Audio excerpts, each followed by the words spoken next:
નમસ્કાર વિદ્યાર્થી મિત્રો, હું છું આરએમ પટેલ અને તમે જોઈ રહ્યા છો ક્લેવર એકેડમી યુટ્યુબ ચેનલ। તો આજના વિડીયોની અંદર આજે આપણે જોવાના છીએ ધોરણ 9 વિષય ગુજરાતી ચેપ્ટર નંબર 4 ગોપાળ બાપા સ્વાધ્યાયનું સંપૂર્ણ સોલ્યુશન જોવાના છે, તેથી વિડીયોને એન્ડ સુધી જોતા રહેજો। તો ચલો વિદ્યાર્થી મિત્રો, તમારો ટાઈમ વેસ્ટ ન કરતા વિડીયોની શરૂઆત કરીએ।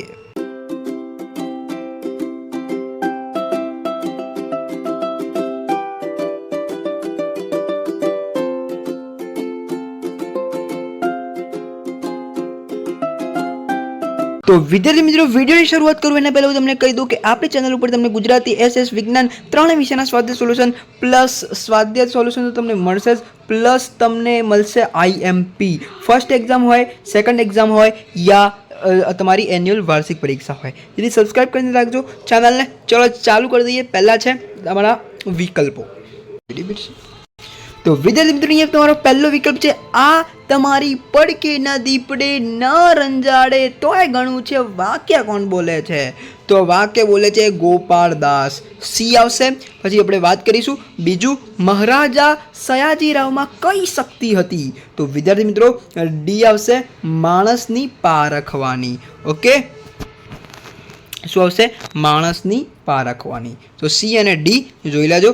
વાત કરીશું હવે આપણો ત્રીજો વિકલ્પ એટલે તુલસીશ્યામ જવા આવવાના માર્ગે શિવાલય કોણે બંધાવ્યું હતું? તો બી આવશે પેશવા સરકારે।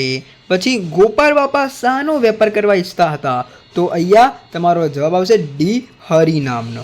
ओके, હવે વાત કરીશું આપણે કારણ આપો ગોપાળ બાપાએ શિવાલયની પૂજા કરવાની શા માટે ના પાડી દીધી? તો એનો ઉત્તર આવશે ગોપાળ બાપાએ શિવાલયની પૂજા કરવાની ના પાડી દીધી કારણ કે તેઓ એમ માનતા હતા કે આપણે સૌ મૂર્તિઓ જ છીએ, આ મૂર્તિઓને રહેવાની જગ્યા નથી મળતી, ત્યાં વળી પથ્થરની મૂર્તિઓ ક્યાં પધરાવી? તો વિદ્યાર્થી મિત્રો સ્ક્રીનશોટ લઈ લેજો, એ નોટ ડાઉન કરી દેજો। પછી આપણે વાત કરીશું બીજું, ગોપાળ બાપા સિંગોડા નદીના કોતરો ખરીદવા ઈચ્છતા હતા કારણ કે ગોપાળ બાપા સિંગોડા નદીના કોતરની જમીન ખરીદવા ઈચ્છતા હતા કારણ કે એ કોતરનું તળ સાચું છે, એની અંદરના ગાળામાં પાણીના ધરા ભરેલા હોય છે, ગમે ત્યાં 8 હાથ સુધી ખોદતા જ પાણી નીકળે છે, આ જમીન વિશેષ પ્રકારની છે, એ સિંગોડાના મારને કોઈ પણ રીતે રોકીએ તો આ કોતરોમાં બનારસી લંગડો પાકે અને ગરીબોના અમરફળ જેવા બોર ઢગલે ઢગલા ઉતરે તેમ છે। પછી વિદ્યાર્થી મિત્રો આપણે વાત કરીએ તો 7-8 વાક્યોમાં ઉત્તર પાઠને આધારે સયાજીરાવ ગાયકવાડ વિશે 7-8 વાક્યો લખો। તો સયાજીરાવ ગાયકવાડ ગોપાળ બાપા સાથે વાતો કરતા કરતા ચાલતા હતા ત્યારે સયાજીરાવ ગાયકવાડે ગોપાળ બાપાને પારખી લીધા હતા।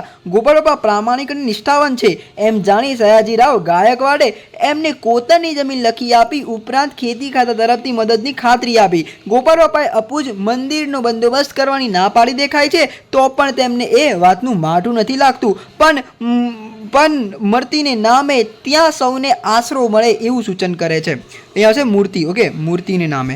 ઓકે, પછી એવું સૂચન કરે છે, એમાં સયાજીરાવની વિનમ્રતા દેખાય છે। વળી સયાજીરાવને ગોપાળ બાપાના ગુરુ માંડન ભગત વિશે જણાવવાનું કુતૂહલ જાગે છે। માંડન ભગતનું ઉમદા ચરિત્ર જાણીને સયાજીરાવ ગાયકવાડ વાહ બોલી ઉઠે છે। આમ સયાજીરાવ ગાયકવાડ કેવળ માણસ પારખું જ નહીં પણ ઉદાર નમ્ર તેમજ પ્રજાનું ભલું કરનાર રાજપુરુષ હતા। તો વિદ્યાર્થી મિત્રો આનો સ્ક્રીનશોટ લઈ લેજો જેથી તમે સ્વાધ્યાય સોલ્યુશનની નોટમાં લખી શકો। આપણો લાસ્ટ પ્રશ્ન એટલે ગોપાળ બાપાનું પાત્ર લેખન અને વેરી મોસ્ટ આઈએમપી પ્રશ્ન છે।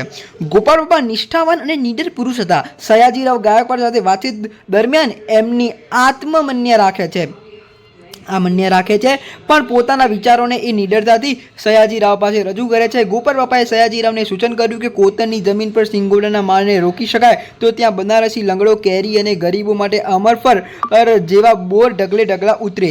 એમના આ સૂચનમાં એમનું ખેતી વિષયક જ્ઞાન અને ગરીબોનું ભલું કરવાની ભાવના દેખાય છે। તમારી પડકેના દીપડે ના રંજાર તોય ગણું છે એમ નિડરતાથી સયાજીરાવને એ પણ કહી શકાય છે। આ જે છે આપણે વિકલ્પમાં જોઈ ગયા। પૂજાનો બંદોબસ્ત કરવા સંબંધી સયાજીરાવના સૂચનનો પણ તેઓ વિનમ્રતાથી અસ્વીકાર કરે છે તો ત્યાં મૂર્તિને નામે સૌને આશરો મળે તેવું કરજો એવા સયાજીરાવના સૂચનને સહર્ષ વધાવે પણ છે। ગોપાળ બાપા મૈત્રી ધર્મ પણ સારી રીતે નિભાવી જાણે છે, એમાં ક્યાંય દિલ ચોરી નહીં, ક્યાંય સ્વાર્થ વૃત્તિ નહીં, ક્યાંય બેવફાઈ પણ નહીં।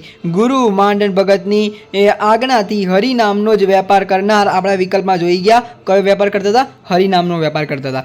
ગોપાળ બાપા એક નિસ્વાર્થ નિસ્વાર્થ, પરોપકારી અને સાચા સમાજ સેવક હતા. તો વિદ્યાર્થી મિત્રો, એકદમ ટૂંકા સ્વાધ્યાય સોલ્યુશન માટે આપણે આ પ્રશ્નનો સ્ક્રીનશોટ લઈ લેજો. ઓકે, અને આ પૂરેપૂરું સ્વાધ્યાય સોલ્યુશન થઈ ગયું છે. આ વિડીયો સારું લાગે તો લાઈક કરજો, ચેનલની અંદર નજર તો ચેનલ સબસ્ક્રાઇબ કરજો, બેલ આઇકન પ્રેસ કરજો. મળીશું નેક્સ્ટ વિડીયોમાં. ત્યાં સુધી good bye, take care, all the best.